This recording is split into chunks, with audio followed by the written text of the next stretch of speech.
Alright, what's up? Once again, I failed to come up with any sort of cohesive intro, so we're dealing with this now. Anyways, I want to discuss a very indistinct topic, and it's hard to put into words, which is why this analogy won't make any sense, okay? Just bear with me. In life, we won't know everything, and that's fine. But we need to be content with the fact that we won't know everything. For me, that's come in a lot of different ways. I know growing up, I always tried to delve into things without really knowing why or how. A great example is always, you see like a young child trying to climb up on a fence or a wall or something, and their parents are losing their minds because the picture of a young child just going splat on the 20-foot drop below is obviously not a great picture. But you got that contrast there of the child doesn't know, and the parent knows a possibility. And to me, there's an interesting dynamic where there's exploration with the unknown of danger, and there is danger without the understanding that exploration needs to happen. Why I think that's important is we can't hide away from the exploration. No matter how scary it may be and how many dangers we might have to brave, I think it is valuable to still go out, take the risks, take the chance, within reason, because you're never going to get a great chance to do that later. And especially when you're young, the risks are there for the taking. If you don't take them, you're not going to know what life is like. The way I'm going to put this, and here's my terrible analogy comes in, life is a toolbox, and you acquire new skills, new tools, and those go into your box. Your box is for a great many things, but overall, it's going to be what gets you through life, what gives you the tools necessary to construct, repair, and move on with your life. Now, I think some people never acquire as many tools as they need. That can be a bit of a problem. They'll get by with what they have. They might have a hammer, a wrench, but is that going to be everything that they need? They're going to be without a power tool. They're going to be without, a level.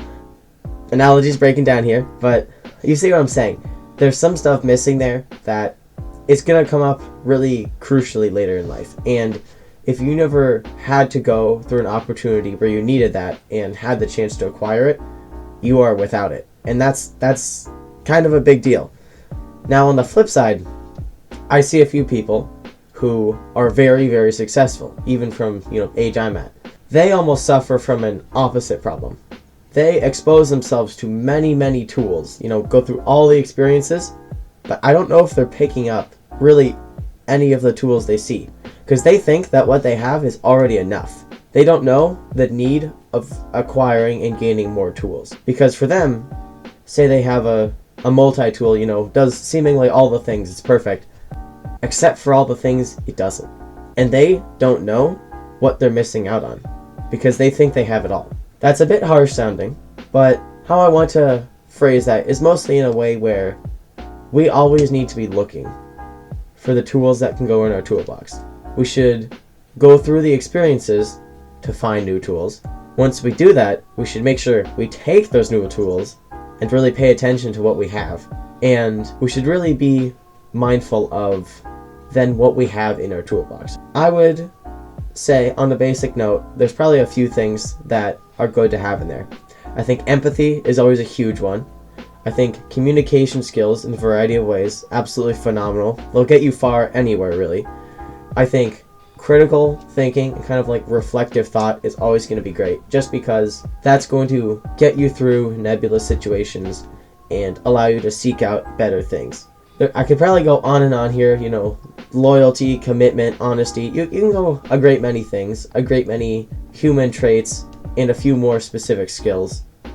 Knowing how to manage your taxes, honestly, should be on there. But I think overall, people kind of get the idea.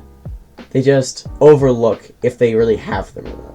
I know a few people who are not at all empathetic, but they would strongly claim, oh yes, I'm the most empathetic. You gotta understand, guys, I care for everyone. Or I know a few people who, chronic liars all the time, never a truth out of their mouths, but they would say, oh, I'm the most truthful, you can listen to me, I've never lied before. People don't always know their true colors. I would say we're colorblind to ourselves. We see other people in color a lot better than we see ourselves, and you'll never know the true color of your soul if you can't have that reflected back onto you by others. Point I'm making here is you have a toolbox. That toolbox reflects what you've gone through and reflects what you need and will need. You want to make sure you're as well equipped as possible. So seek out opportunities. Find the things that you can glean from those experiences, and make sure no matter what, you're reflecting every single time, making sure that what you have is right for you and that you know yourself to an extent better than others may see. Basically just improve yourself, but like be a little more aware. That's pretty much it. If I'm being honest. All right, that's enough. Bye.